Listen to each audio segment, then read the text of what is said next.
ยามได้ดีมีสุขลืมทุกข์ยากเคยลำบากมาแต่ไหนให้คิดถึงเคยเหนื่อยล้ามามากมายให้คำนึงให้นึกถึงที่มาตนจนชำนาญคิดสักนิดอย่าบิดเบือนชาติกำเนิดไปหลงเกิดเมืองกรุงมุ่งสถาน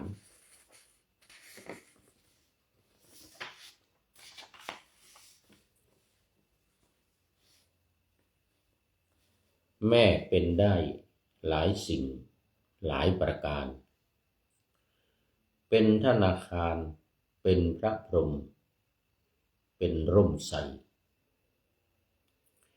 เป็นผู้ให้กำเนิดเกิดลูกรักเป็นผู้ให้ที่พักพิงอาศัยเป็นผู้ให้ความการุณอุ่นกายใจเป็นผู้ให้อะไรไม่รามือลูกเจ็บไข้แม่ให้พักการรักษาลูกโตมาแม่ก็ส่งเรียนหนังสือลูกต้องการตำราแม่หาซื้อลูกปรึกษาหารือแม่ยินดีลูกคนใดทำกรรมไม่ดีแก่แม่สุดเลวแท้ชั่วช้าสิ้นราศีลูกด่าแม่ตีแม่ลูกกาลีลูกไม่ดีนำมารดาน้ำตารินขอถวายความนอบน้อมแด่พระรัตนตรัยมีพระพุทธเจ้าเป็นต้นขอถวายความเคารพพระมหาเถระพระเถรานุเถระเจ้าคณะพระสังฆาธิการทั่วโลกมีพระเดชพระคุณพระธรรมเสนาบดีเจ้าคณะภาค7วัดพระธาตุดอยสุเทพและพระเดชพระคุณหลวงพ่อสุทธิสงึมรำจังหวัดบุรีรัมย์เป็นต้นและความอวยพรแด่ท่านผู้ฟังท่านผู้ชมสาธุชนพุทธบริษัททั้งหลายวันนี้รายการนาวาวังทองของวัดพระธาตุดอยสุเทพออกอากาศทางสถานีวิทยุพระพุทธศาสนาแห่งชาติและจริยธรรมวัดพระธาตุดอยสุเทพระบบ FM 96 เมกะเฮิรตซ์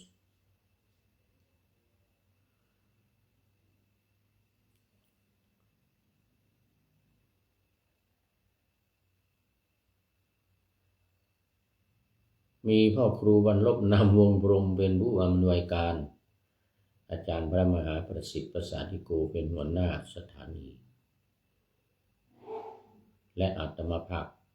พระครูปริยัติยานุศาสตร์เป็นผู้บรรยาย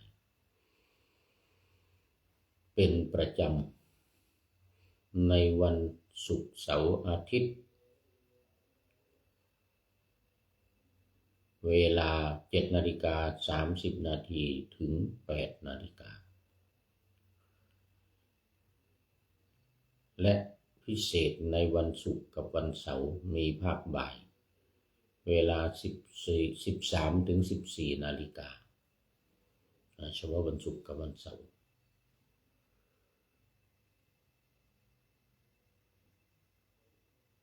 2 สถานีวิทยุสสว.วัดฝายหิน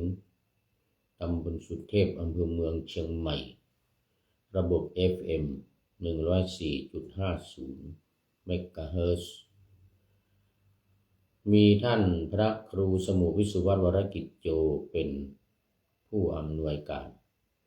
นำออกอากาศ4วันคือวันพุธเวลา 17-18 นาฬิกาวันศุกร์และวันเสาร์เวลา 14-15 นาฬิกาและวันอาทิตย์เวลา 15-16 นาฬิกาวันนี้ก็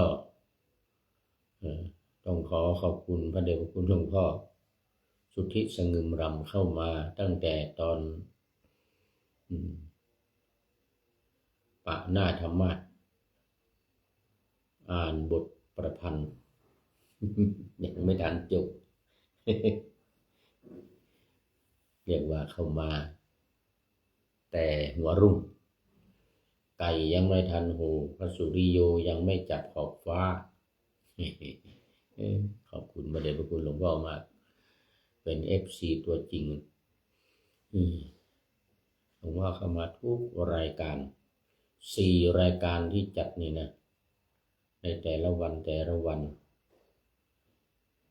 แล้วก็บางวัน5เวลาคือเพิ่มเวลาบ่ายด้วยอย่าง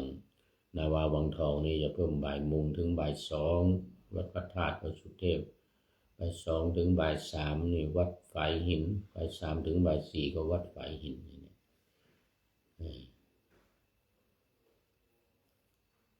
แล้วก็ไป17ถึง18 นาฬิกาวัดฝายหินหลวงพ่อก็เข้ามาทุกรายการทุกเวลาโอ้โหโมทนาเป็นอย่างยิ่ง FC อื่นๆก็หายไปบ้างแต่ว่าหลวงพ่อนี่ไม่เคยขาดเลยโอ้ก็ขอกราบขอบคุณเป็นอย่างยิ่งแล้วละตอนนี้ก็เข้ามาสู่เนื้อหาสาระกันเลยเพราะว่าเวลามีน้อยแค่ประมาณ28 นาทีภาคเช้านี้ประมาณ28 นาที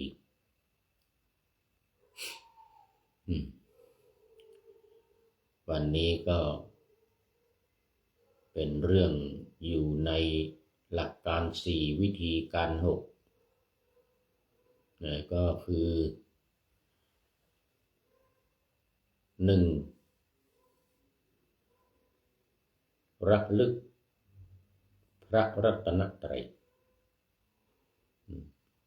ก็คือท่องพระรัตนตรัยอยู่เสมอพระพุทธพระธรรมพระสงฆ์นี่ท่องว่าพระพุทธเจ้านี่เป็นที่พึ่งของข้าพเจ้าพระธรรมเป็นที่พึ่งของข้าพเจ้าพระสงฆ์เป็นที่พึ่งของข้าพเจ้าในภาษาบาลีว่าพุทโธเมนาโถธัมโมเมนาโถสังโฆเมนาโถเอาอีกบทหนึ่งที่พึ่งของข้าพเจ้าไม่มีพระพุทธเป็นที่พึ่งอันประเสริฐของข้าพเจ้าที่พึ่งอื่นของข้าพเจ้าไม่มีพระธรรมเป็นที่พึ่งอันประเสริฐของข้าพเจ้าที่พึ่งอื่นของข้าพเจ้าไม่มีพระสงฆ์เป็นที่พึ่งอันประเสริฐของข้าพเจ้านี่ถ้าบาลีก็ว่านัตติเมสรนังอัญญังพุทโธเมสรนังวรังนี่ก็พูดนัตติเมสรนังอัญญังที่พึ่งอื่นของข้าพเจ้าไม่มีธัมโมเมสรนังวรังพระธรรมเป็นที่พึ่งอันประเสริฐของข้าพเจ้านัตถิเมสรนังอัญญังที่พึ่งอื่นของข้าพเจ้าไม่มีสังโฆเมสรนังวรังพระสงฆ์เป็นสรณะอันประเสริฐของข้าพเจ้า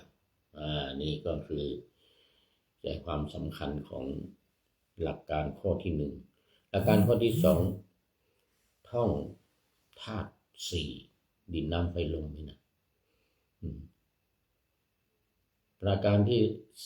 ที่สามท่องขันธ์ห้า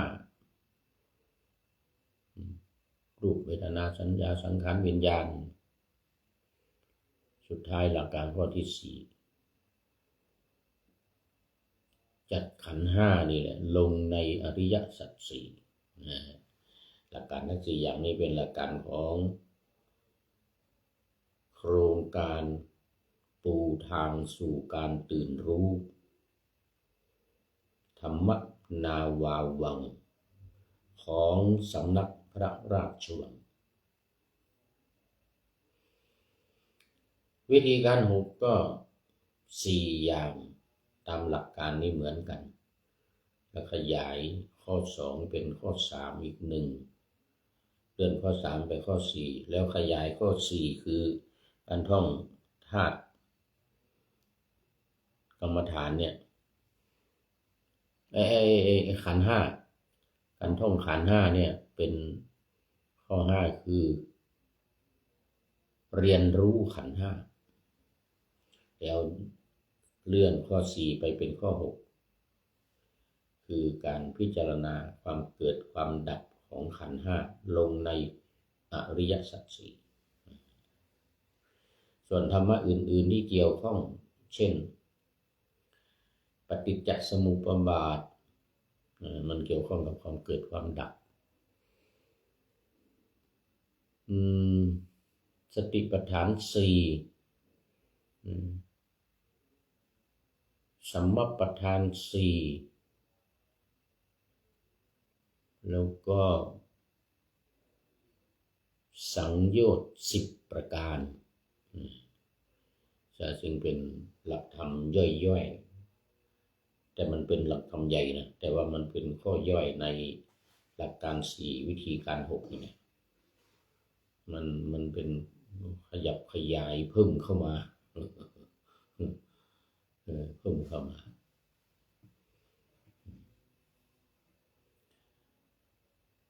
อย่างวันนี้ก็พูดอยู่ในเรื่องของการทำบุญอุทิศส่วนกุศลเป็นทักษิณานุปทานไปให้แก่เทวดาสัตว์นรก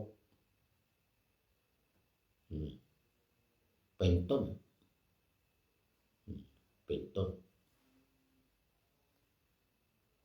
ก็พูดถึงเรื่องของ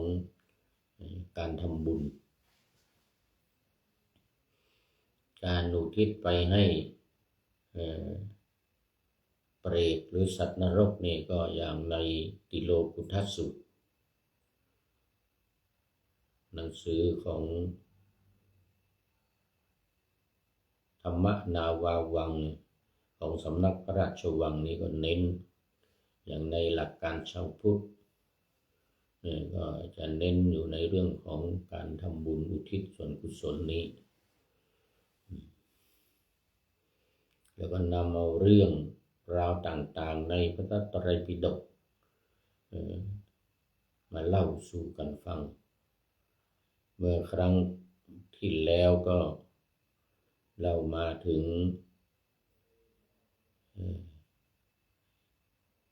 วิมานวัตถุเปตวัตถุเถระคาถาเถรีคาถาในพระไตรปิฎกเล่มที่25แต่ถ้าในพระสุตตันตปิฎกนี่จะเป็นเล่มที่18ฉบับมหาจุฬานะเล่มสีฟ้าเป็นเล่มที่8ตอนนี้ขอต้อนรับคุณโยมจากมีล้านนาโอ้โมทนาน้อมกราบไหว้สาเจ้าสาธุเจ้าข้าโอ้โหโมทนาอันนี้ก็เป็น FC ตัวจริงอีกท่าน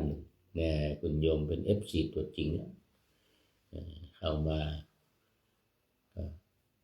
เกือบจะทุกรายการเหมือนกัน ถ้าไม่ดึกนะถ้าจะดึกนี่ก็หายหมดเหมือนกันนะหลับกันหมดเลยเข้าหลับเข้านอนกันหมด แต่หลวงพ่อสุทธิสงบลำนี่มันจะตื่นขึ้นมาเจออยู่บ้างเช่นตี 2 ตี 3นี่นะตี 1 ตี 2 ตี 3ถ้าจัดตอนนั้นนี่หลวงพ่อก็มักจะตื่นขึ้นมาก็เข้ามาคอมเมนต์ในรายการ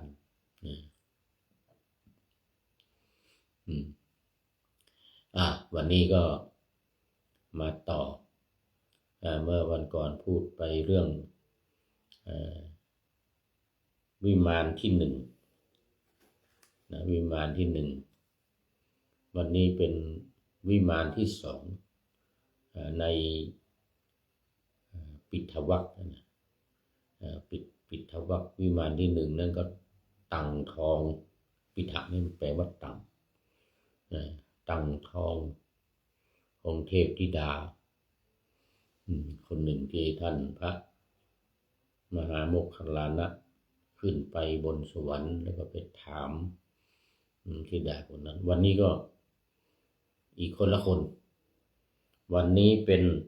ลักขุมาวิมานลักขุมาวิมานนี่ก็ว่าด้วยวิมานที่เกิดขึ้น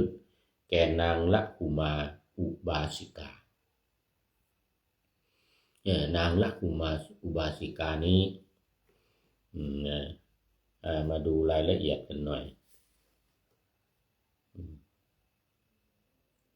เป็นเรื่องที่2วันก่อนว่าเรื่องที่1ไปเรื่องที่2นี่มาในข้อที่173พระไตรปิฎกเล่มที่26พระมหาโมคคัลลานะถามว่าเทพธิดาเธอมีผิวพรรณงามยิ่งนักเปล่งรัศมีสว่างไสวไปทั่วทุกทิศอยู่ดุจดาวประดับดุจจะดาวประกายพฤกษ์ว่านะเมื่อวันก่อนนี้เทพธิดาที่อยู่ในวิมานที่1นั่นเป็นประกายออกจากตัวนี่พลุบพลับพลุบพลับเหมือนกับแสงไฟออกจากกลีบเมฆว่างั้นนะนั่นวิมานที่1ตอนนี้วิมานที่2นี่นางลักขุมาอุบาสิกาเนี่ยเพราะบุญอะไรผิวพรรณของเธอจึงงามเช่นนี้ว่านะผลอันพึงปรารถนาจึงสำเร็จแก่เธอในวิมานนี้เพราะบุญอะไรเทพธิดาผู้มีอานุภาพมากอาตมาขอถามว่าเมื่อเธอเกิดเป็นมนุษย์ได้ทำบุญอะไรไว้ถามเหมือนกับธิดาองค์กรนะเหมือนกับธิดาองค์กรเมื่อเธอเกิดเป็นมนุษย์ได้ทำบุญอะไรเพราะบุญอะไรเธอจึงมีอานุภาพรุ่งเรืองและมีรัศมีกายสว่างไสวไปทั่วทิศอย่างนี้นะเมื่อเทพธิดายินดีใจที่พระมหาโมคคัลลานะเถระถามจึงตอบปัญหาผลกรรมไปตามที่พระเถระถามเมื่อดิฉันเกิดเป็นมนุษย์เป็นชาวเมืองพาราณสีว่าไงนะบ้านของดิฉันเนี่ยตั้งอยู่ใกล้ทางออกหรือใกล้ประตูเมืองออกจากประตูเกวัตตทวารไปก็เป็นหมู่บ้านของดิฉันพระสาวกทั้งหลายผู้แสวงหาคุณอันยิ่งใหญ่เที่ยวบิณฑบาตอยู่ในหมู่บ้านนั้น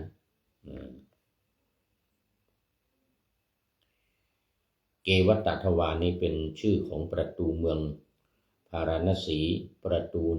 1ที่ออกไปก็เป็นหมู่บ้านชื่อว่าเกวัตเป็นชาวประมง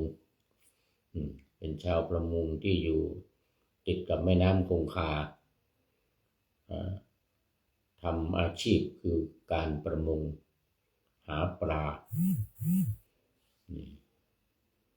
เที่ยวไปทอดแหหรือไปตกปลาเนี่ย ประตูนี่นะมันเป็นประตูที่ออกไปทางแม่น้ำคงคาเขาเรียก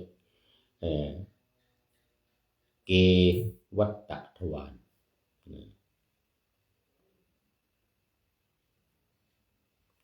ดิฉันมีใจเลื่อมใสในพระสาวกทั้งหลายผู้ปฏิบัติตรงจึงได้ถวายข้าวสุกขนมสดผักดอง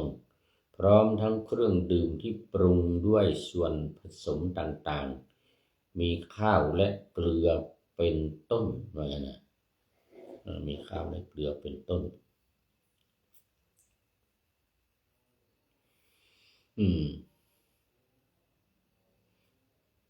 ดิฉันเข้าจำอุโบสถศีลซึ่งประกอบด้วยองค์8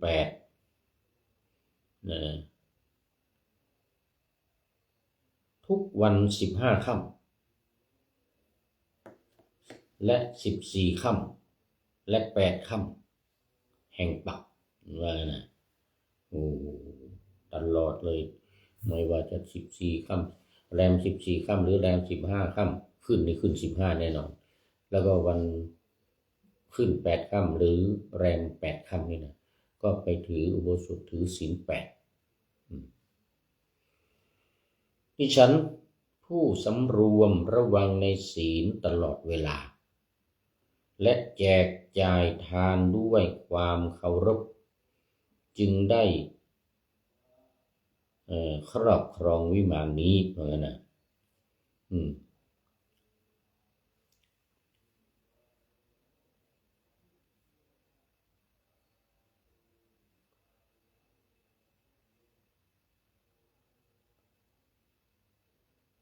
หมดเวลาด้วยเนี่ย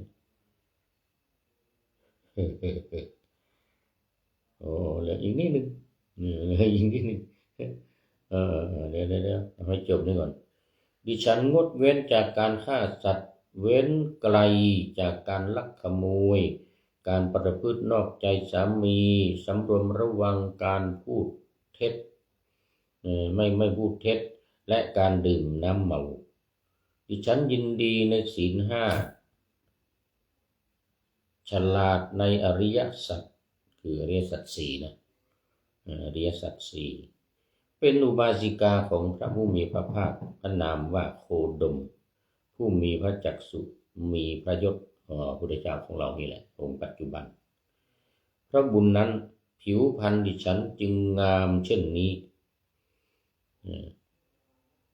เป็นต้นที่ถามมาแล้วนะและมีรัศมีกายสว่างไสวไปทั่วทุกทิศอย่างนี้พระคุณเจ้าผู้เจริญขอท่านพึงถวายอภิวาท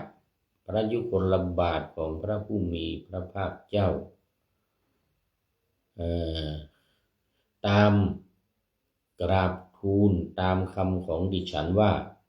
ลักขุมาอุบาสิกาถวายอภิวาทพระยุคลบาทของพระผู้มีพระภาคด้วยเสียงกล้าวพระพุทธเจ้าข้าแด่ท่านผู้เจริญการที่พระผู้มีพระภาคทรงพยากรณ์ดิฉันว่า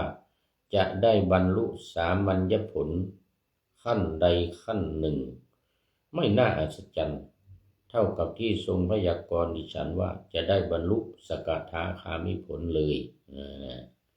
อันนี้ฝากท่านพระมหาโมคคัลลานะไปกราบทูลพระพุทธเจ้า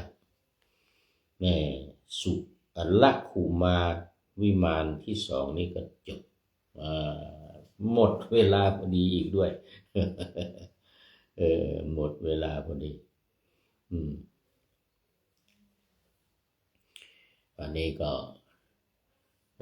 มีคุณโยมจากมีล้านนาเป็นท่านสุดท้ายเป็นท่านสุดท้ายเข้ามาสู่ในรายการในวันนี้ขอโมทนาเป็นอย่างยิ่งนะท้ายรายการมีข้อคิดฝากไว้โดยใครนี่เดี๋ยวดูก่อน อืมโดยโอ้ไพวันพุทธกังโอ้โหนี่ได้หลายครั้งแล้วผู้ใช้นามปากกาว่าไพวันพุทธกังแล้วบอกว่าอย่าลืมถิ่นว่างั้นนะนี่หัวข้อเขายามได้ดีมีสุขลืมทุกข์ยากเคยลำบากมาแค่ไหนให้คิดถึงเคยเหนื่อยล้ามามากมายให้คำนึงให้นึกถึงที่มาตนจนชำนาญคิดสักนิดอย่าบิดเบือนชาติกำเนิดไปหลงเกิดเมืองกรุงมุ่งสถาน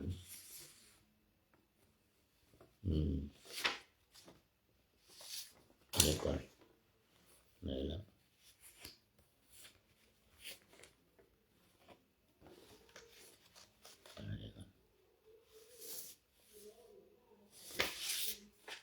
โอ้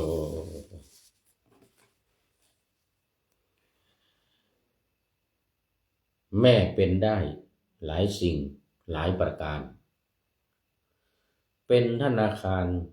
เป็นพระพรหมเป็นร่มไทรโอ้อย่าลืมโดยเด็ดขาดว่างั้นนะเป็นผู้ให้กำเนิดเกิดลูกรักเป็นผู้ให้ที่พักพิงอาศัยเป็นผู้ให้ความการุณอุ่นกายใจเป็นผู้ให้อะไรไม่รามือลูกเจ็บไข้แม่ให้พักการรักษาลูกโตมาแม่ก็ส่งเรียนหนังสือลูกต้องการตำราแม่หาซื้อลูกปรึกษาหารือแม่ยินดีลูกคนใดทำกรรมไม่ดีแก่แม่ลูกเลวแท้ชั่วช้าสิ้นราศีลูกด่าแม่ตีแม่ลูกกาลีลูกไม่ดีนำมารดาน้ำตารินเราฝากไว้เป็นข้อคิดท้ายรายการวันนี้ขอบคุณคุณโยมไพวันพุทธกังไว้ณที่นี้ด้วยขอนำนาวาวังทองไปก่อนแล้วจะย้อนมาใหม่ในวันหน้าคือวันพุธศุกร์เสาร์อาทิตย์ตามตารางเวลาที่วางอยู่ข้างใน